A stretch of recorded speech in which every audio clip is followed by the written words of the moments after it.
Welcome to France, first of all. Yeah, I know you're thanks so much. coming a long way. I'm going to start. I don't know if many people know James, but you're a true change maker. You have different hats. First of all, you're a former professional UFC athlete, but also the winner of the Ultimate Fighter. But you're also the producer and the star of the blockbuster the Game Changers documentary. And in addition to this, you're also recognized as an advocate for plant-forward nutrition, right? That's a lot. So this topic is really about food.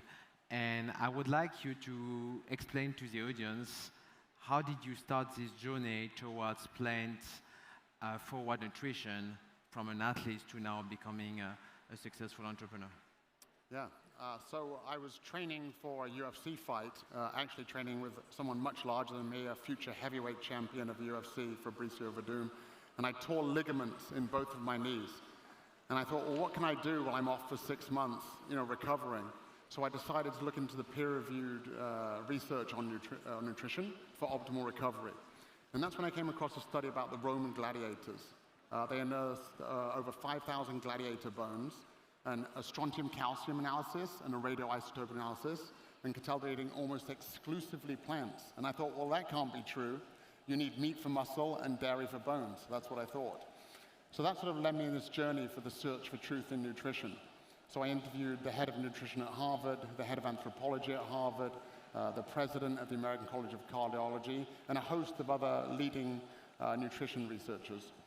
And it turns out that you don't need to eat animal products, and there's many benefits towards shifting towards plant-based eating or plant-forward eating, both for health and athletic performance. And so that turned into the documentary The Game Changers, which became the most viewed documentary of all time.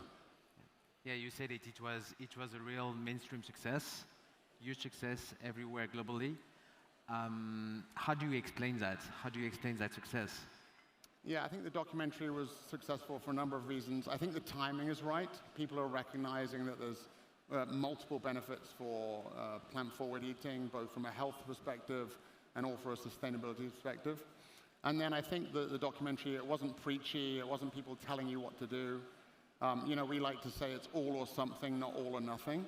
So we're not trying to say, hey, you've got to be completely vegan, but the science shows the more you shift towards more plant foods, the better for the health, the better for the planet. And so I think the way that the film was made, Joseph Pace, the producer and main writer, is here as well today. The way that the film was structured, I think it was more digestible. And people are starting to care more about their health, and sustainability. Thank you. Now I saw you went a step further by creating the Game Changer Institute. Correct. Which, if I'm correct, is a non-profit educational advocacy platform that helps to promote plant-forward nutrition, right? Correct. In order to help, of course, to improve people's health, performance, but also protect the planet. Correct. So how do you do that? And can you tell us what it is exactly? Yeah, so the Game Changers Institute is doing a number of things. We're publishing papers in the peer-reviewed literature, especially around topics related to performance and active lifestyles. So on protein quality and how that relates to plant-based diets, there's a lot of myths on that. Creatine, important things about where you can get that from. But also we've partnered with the Green Sports Alliance, a large non-profit focused on the greening of sports. I gave the keynote speech there in 2017. They were focused on changing light bulbs, packaging, composting, recycling, and all of those things are really important. But they suddenly realized that the number one thing that all of these millions of fans could do that follow their customers, the number one thing that they could do is shift towards more plant-forward eating for the environment. We're also launching an educational platform, the Game Changers Institute, both for the public, but also Game Changers nutrition certifications for trainers and dietitians. Because more and more people are shifting towards more plant-forward eating, but some people don't know, they know the why, but they don't know the how. And so we're giving those resources for people so they can make that shift. Thank you. Coming back to the documentary, it really had a massive influence on how people eat. But I think there are still concerns misconception around plant-forward eating, right? What do you respond to this? Yeah, well, one of the biggest things, and I think you and I have talked about this before, is there's still this long-standing myth that we need protein, and the only place that protein comes from is animals. And certainly, of course, we do need protein, and athletes need more protein. But essentially, what I realized while making the film and looking into the research is that animals are just the middlemen. Animals don't make protein, right? Where do they get it from? They get it from plants. And it's much more efficient and better for you if you cut out the middleman and get the vast majority of protein from the plants, from the original source. You know, people are concerned about the protein quality. There's plenty of research showing that if you're eating plants exclusively even, that you can build just as much muscle, or even in some cases more, with plant-forward eating. So there are lots of myths out there. I think the film did a great job of dispelling that. Of course, not everyone's seen the film, and encourage people to watch it. It's on Netflix and a host of other platforms if they haven't seen it. But yeah, I think those narratives and these myths around meat consumption being necessary are largely shifting. But would you say also that plant-forward eating can prevent disease? There's a whole host of research. Based on the Global Burden of Disease study, it shows that nutrition is the #1 cause of death worldwide, poor nutrition. And in the developed world, it's the #1 cause of the major chronic diseases. And we know that lifestyle is extremely important, right? Sleep, smoking cessation, alcohol reduction, exercise. But nutrition is really the biggest factor that you can shift. And so it's really empowering to know that you can take your own health into your own hands. And it really is the biggest thing that you can do to stave off these common diseases and live a healthy, vibrant life. I mean, this session is about sport, and there are some athletes here, and we know that athletes need to really, eat and so on, and lots of protein. What are the benefits for an athlete to shift to a plant-forward nutrition plan? You know, certainly the science is very clear that you can build just as much muscle, if not more, but there's other benefits around shifting towards more plant-forward nutrition. Primarily reduced inflammation. So animal products cause inflammation. Okay. The endothelium, which is the lining of your arteries, is impaired when you're eating animal products. And that endothelium reduces nitric oxide, which is a vasodilator, opens up the arteries. And if you've got a healthy endothelium and you're eating more plants, you're allowed more oxygen, more nutrients to get to the muscles. And when you exercise, you create oxidative stress. Plants, on average, have 67 times more antioxidants than animal foods. And so when you're exercising, you have that oxidative stress, you want to get in those antioxidants to combat that. Yeah. And the quicker you recover and the more quickly you can get through that inflammation, the next workout you can do sooner, and it can be a more effective workout. So we're seeing a host of benefits for athletes shifting towards more plant-forward eating. Okay. So I understand now the direct impact on people's health. But you also say that it has an impact on the planet. Absolutely. So can you explain to everyone here how food and sustainability are connected together? Yeah, the global food system is the largest human pressure on Earth.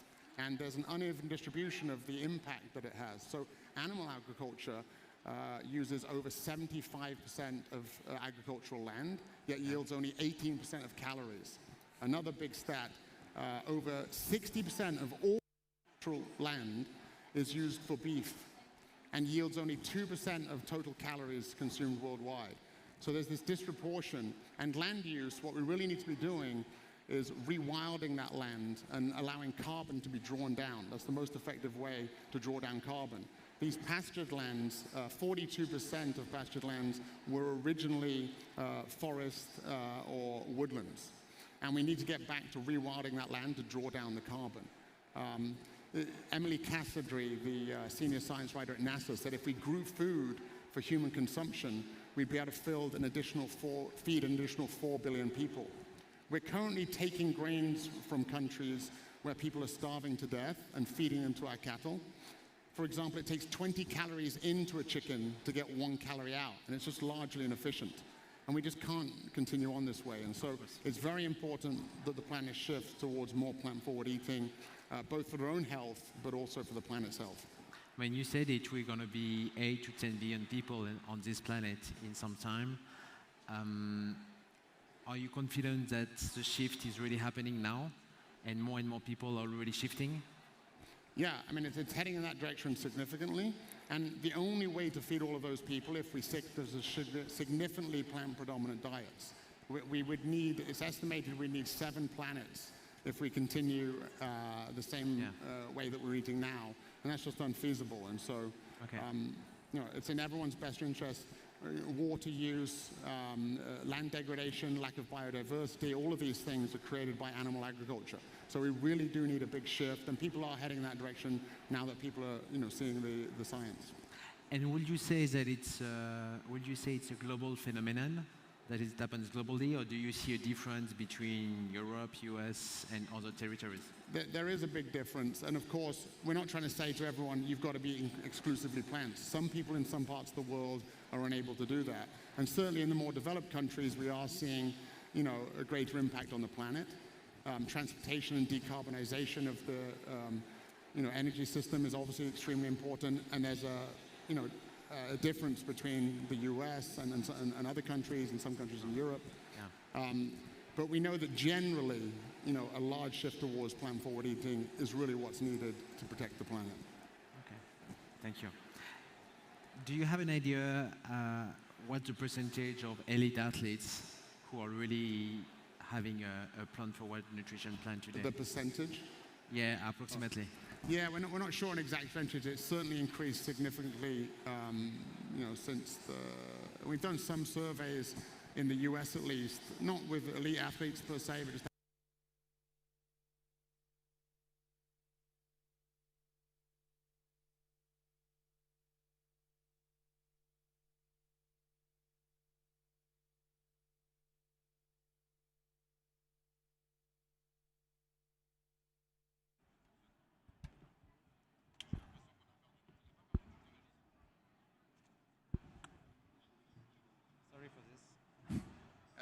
yours is still working. Sorry for this.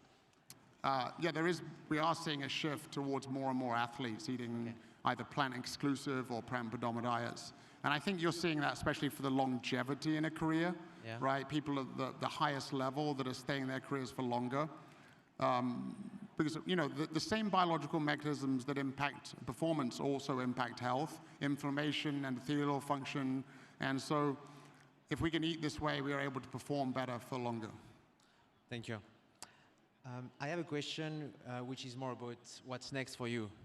I mean, what are you working on right now? Are there anything specific you would like to share? Yeah, so we're obviously continuing all of the work that we're doing at the Game Changers Institute and nonprofit. And also as part of that, we're actually working on Game Changers 2. We're in pre-production right now. We're making that with Spring Hill, which is LeBron James's media company. So we're really excited about that. Again, it's early stages, pre-production, but that's going to cover more of the interpersonal impacts, you know, food justice, children's health, sustainability, and that type of thing, whereas the first film was more on sort of personal impacts from health and performance. So I'm excited to be working on that. And when it's supposed to be released, do you? We're not sure exactly. Potentially 2025. Okay, great. Yeah. I have a last question. Here it's all about taking action. How do you see really athletes taking action on this in helping also to protect the planet and the environment? Yeah, I mean, I think obviously athletes primarily are usually focused on their own performance, and they're just organically sharing that. When they start feeling better, they feel like they're performing better. I feel like athletes are then posting that. And of course, there's the sustainability component as well. Yeah. And a lot of the athletes realize that they can make a big change in the world. So we're seeing more and more athletes posting about nutrition. And, you know, before I started digging into this, you know, I realized we should cut down our water use, for example. But the water you use in your home and your shower is nothing compared to the water that's used to grow our food. It takes 2,500 liters of water, for example, to make a single hamburger. 500. Yeah, and so I think athletes are recognizing they can have a positive impact not only on their own performance, but on the planet as well. And they're starting to talk about it on social media, so I think that's a great thing. And do you have athletes part of the Game Changer Institute helping you? And yes, we do. We have a number of athletes that are sort of ambassadors for the Game Changer Institute, and of course there will be more athletes, very high-profile athletes in Game Changers too as well. all right. Thank you very much, James, for this conversation, and looking forward to watch the second movie. Yeah, no, thanks for having me, and thanks everyone for listening. I really appreciate it.